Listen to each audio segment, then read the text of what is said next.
Dito nga magsisimula ang pagkahaba-haba namin biyaheng papuntang Bukidnon para sa family reunion ng Bertudes family. Umalis nga pala kami sa Agna papunta ang Tagbilaran Seaport around 5 p.m. Ang ticket namin pa Cagayan is scheduled at 7 p.m.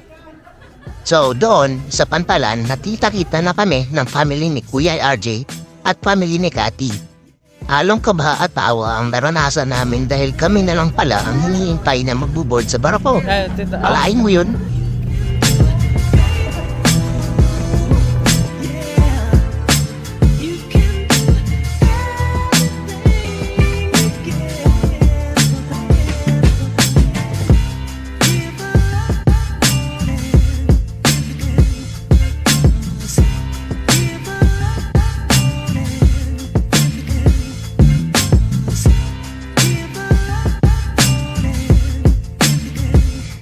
Mga alas 8 na nga pala umalis ang barko on the way to Cagayan.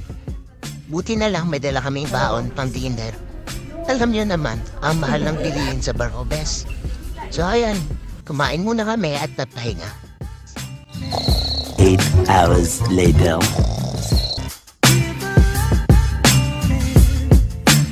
Alas 5 na nga ng umaga nakarating ang barko sa Cagayan.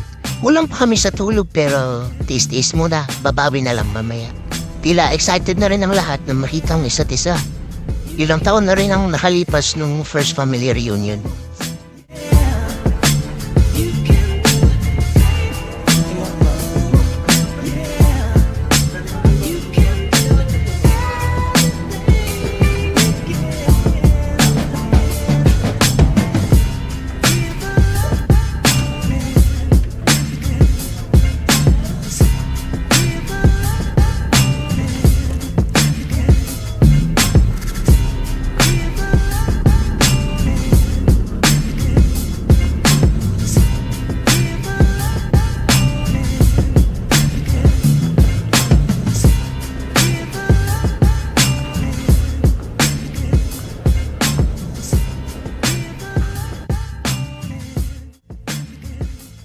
So ayan, sumulubong sa amin si Kuya Julius para i-welcome kami.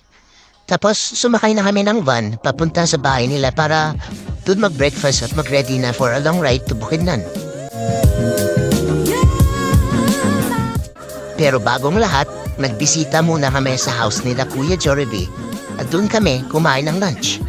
Sarap ng ulam nila guys. Lechon at tugya talaga ang target ko doon. After lunch, nag-visit muna kami sa cemetery.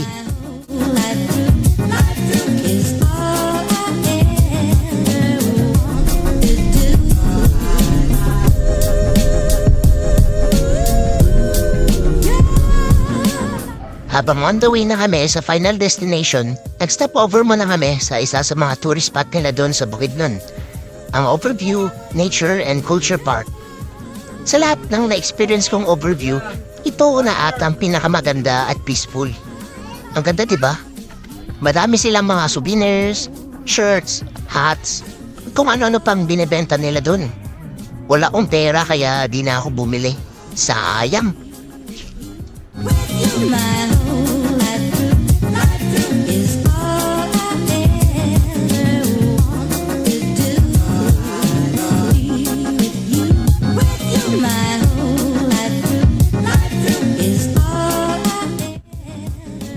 Maliban sa nakakalulang nature's view, kakaiba din ang mga statues nila na nagmamarka at nagpapakita ng kanilang kultura.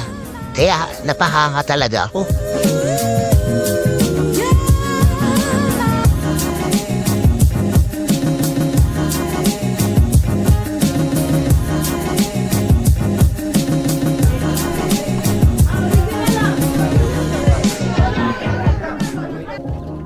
Ayan, bumalik na nga kami ng van at medyo mahaba-haba na namang biyahe hanggang sa uling destination namin.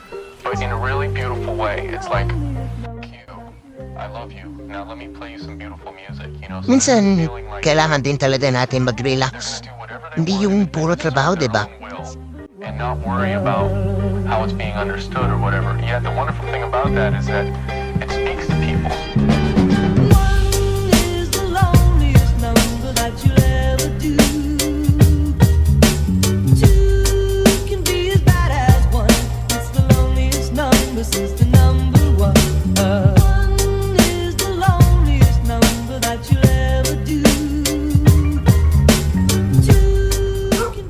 nakarating na rin kami sa El 5 Farmville and Resort. Ito pala ay located sa Barangay Sinuda, Kitao-Tao, Bukidnon. Dito kami mag-celebrate ng reunion party namin at magstay until tomorrow.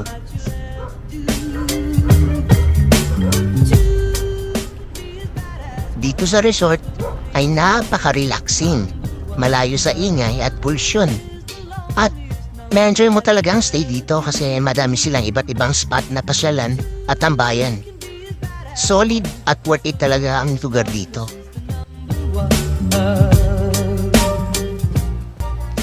Bale, dalawa pa lang nirentahan naming house. Ang isa ay medyo nasa taas. Doon nga pala ako natulog kasama na din sila Apple, Cathy at mga pinsan nila. Tapos napakalamig ng tubig doon. Mapapamura ka talaga ng iba't ibang lingwahe sa sobrang lamig.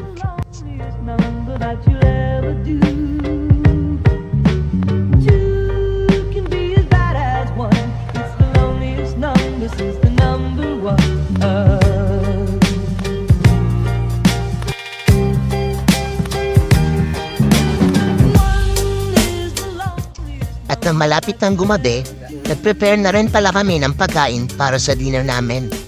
Seafoods at vegetable salad ang hinanda namin. At nag-set na rin kami ng bonfire sa labas. Malamig kasi at medyo malas dahil na-blackout dito ng ilang oras.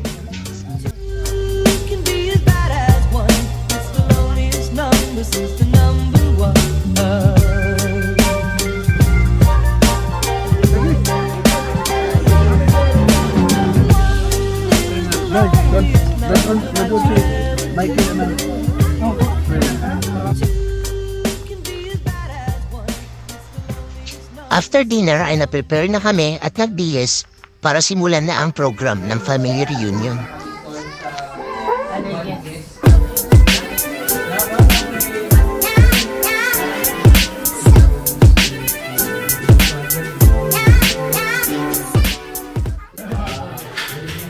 Nagkaroon ng speech ang bawat isa't isa.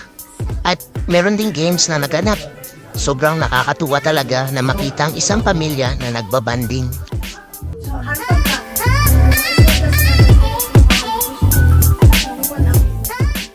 Mo og 20 pesos. Ang unang games na nilaro namin ay rock, paper, scissors.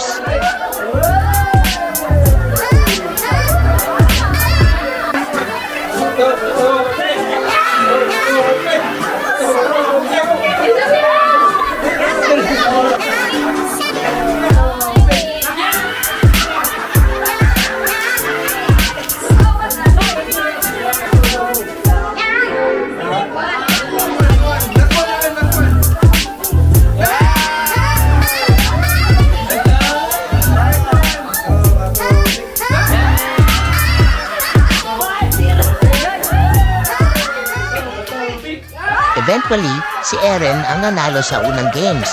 Mahigit 300 ata ang napanalunan niya. Ang galing, di ba? Sige, kanina game is one lang. I need one representative in each one. For example, Ang sunod naman na laro ay Siopaw, Siomai, Suman. Di na ako sumali. Alam ko kasi na akong mauunang ma-eliminate talaga. Ang hina ko kasi sa mga ganito. 100 Siopaw.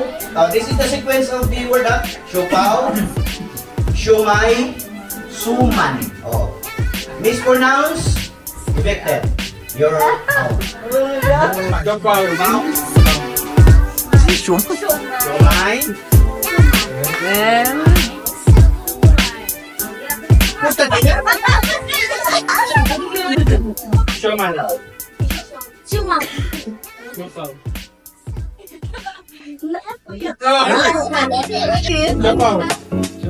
Suman. Suman. Siomai. Suman. After ng games, meron din kaming picture taking with the family at may konting usap na rin about sa plans para sa next reunion. At napagdesisyon na nga na sa Cebu ang next reunion. After ng program, napahinga na nga kami at nakita-kita na kami ulit the next morning. Hello, Wifey. Good morning. Where are you going? You're going back to the house? Alright. Early morning ay nag-breakfast na kami at nag-start preparing. Kasi eventually, alis kami to visit the Benwa Farm, which is located sa Barangay Salumay, Marilog District, Davao City.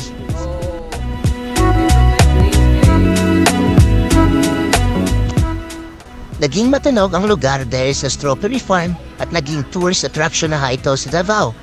Nakilala din ito dahil sa mga fresh produced vegetables and fruits nila. Hindi lang ito para sa turista but for the whole community. Kung pag-usapan naman ang klima o temperatura ay tamang-tama lang. Hindi siya mainit at hindi din malamig. Sayang, dahil nung time na nag-visit kami is hindi pa ready ang mga strawberries nila. Maganda sana mag-strawberry picking.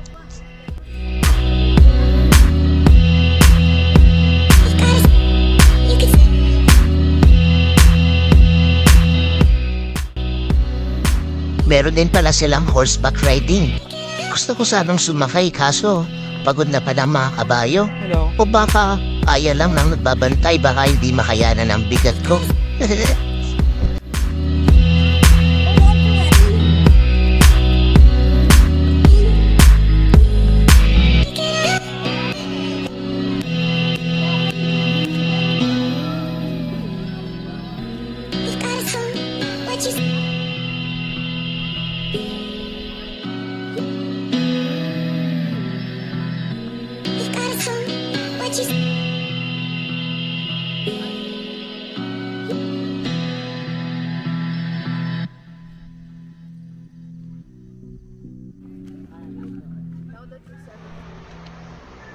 Pero hindi lang pala puro gulay at strawberry ang nandun. Meron din silang iba't ibang klaseng halaman, herbs, at mga bulaklak. What a nice!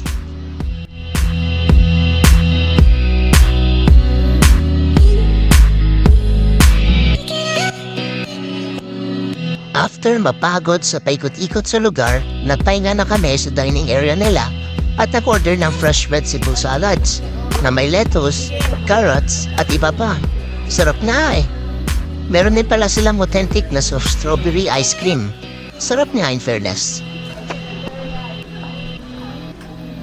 At pagkatapos nga namin mamasyal sa Benwa Farm, bumalik kami ulit sa L5 para iligpit na mga gamit and be ready para sa next destination, which is sa rubber tree farm ni Kuya Julius. Bago kami makarating sa rubber tree farm, ay nag-stop over muna kami sa the Monastery of the Transfiguration, which is located about 5 kilometers south from the city center of Malaybalay, Bukidnon. And for everyone's info, the Monastery of the Transfiguration is also known as the Abbey of the Transfiguration. Meron din silang regular mass dito, especially during Sundays and holidays. And take note to wear the proper attire when visiting the place. Bawal kasi ang shorts dito, sleeveless shirts, or anything informal.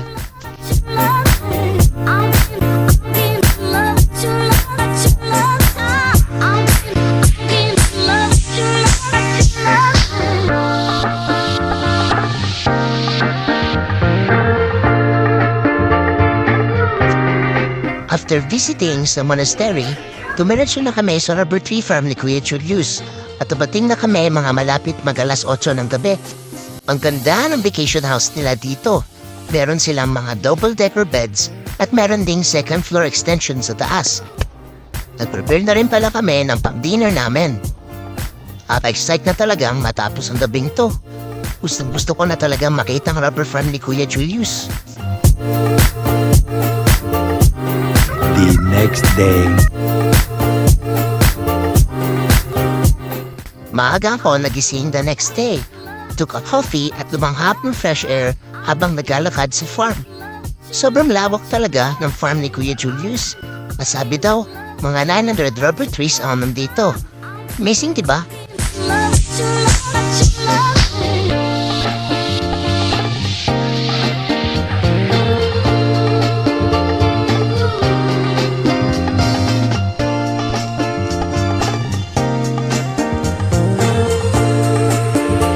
Lucky, good morning!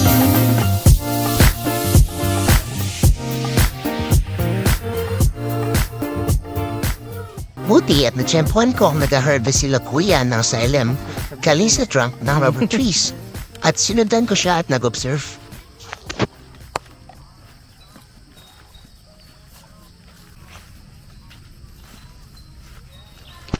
Medyo mabaho pala ito. Malintulad ang amoy niya sa kanal. Pero normal lang pala, sabi ni kuya.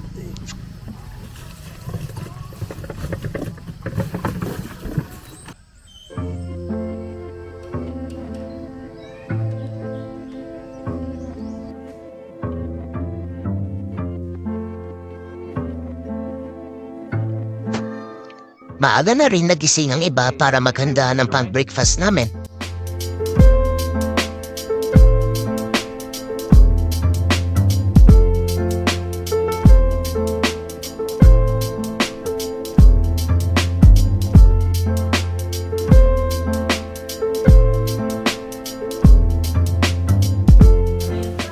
After ng almusal, may konting pagkatipid kami. Nagkaroon ng konting introduction si Kuya Julius about sa kasaysayan at kung saan gamit ang katas ng rubber tree. Pwede, it could go more than 100 years or so.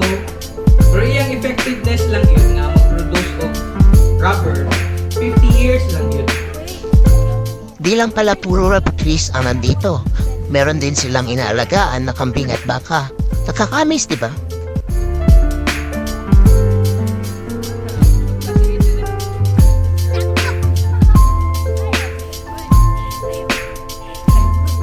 I have a big one. Later on, pinasubok sa amin na mag-cut sa katawan ng rubber tree at palabasin ang sop nito. Very satisfying. After ng ilang activities, napagplanuan na naming pupunta sa river na located lang din malapit sa farm nila.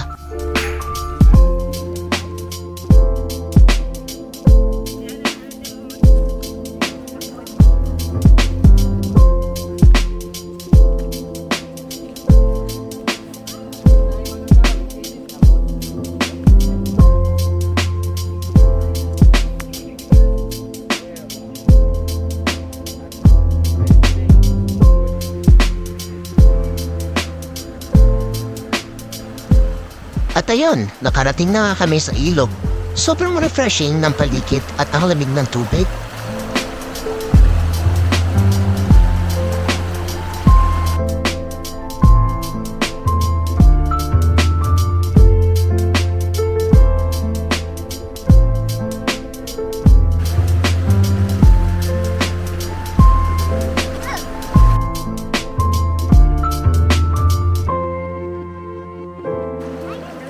No, it's deep. It's deep. Hard to go wide. Na-enjoy talaga na lahat ang pagtampisaw at maligo sa ilog. At meron din para silang monkey rope sa gilid na pwedeng paglaruan.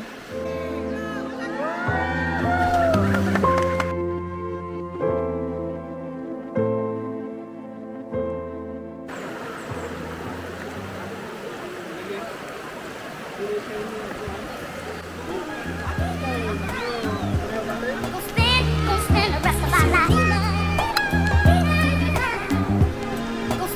Go spend the rest of my life.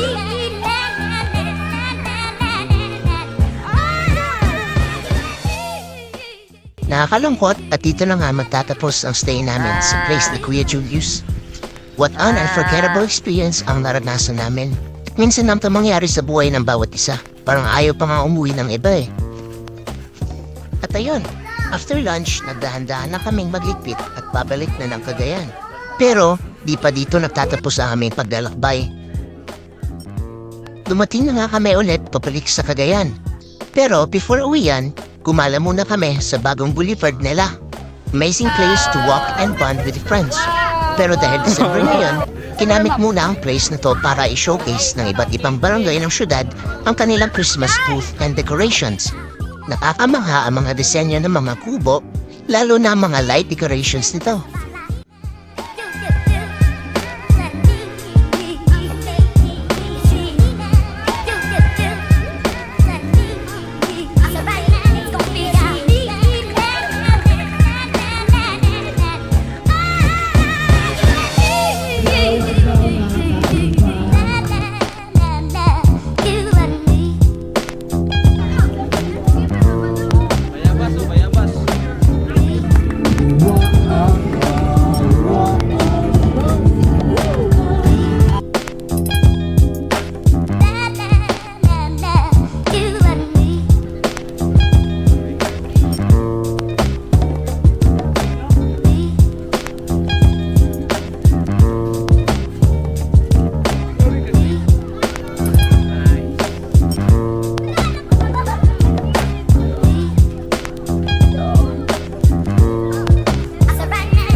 mukhang dito na nga magtatapos ang paglalakbay namin together. Nakakalungkot man, pero ganyan talaga. At least, ilang araw kaming nag-enjoy at nag-bonding together. May sarili-sarili na rin kasing pamilya at magkalayo pa ng probinsya. At ayun, nagpaalam na nga ang isa't isa. Isa talaga sa pinakamasayang pakiramdam ay yung nagpapaalam ka pero masaya pa rin. Dahil nasulit niyo ang time ng isa't isa kahit sa maiksing panahon ng pagsasama. Gonna spend the rest of my life. Do, do, do. Let me. Till next time, bye-bye!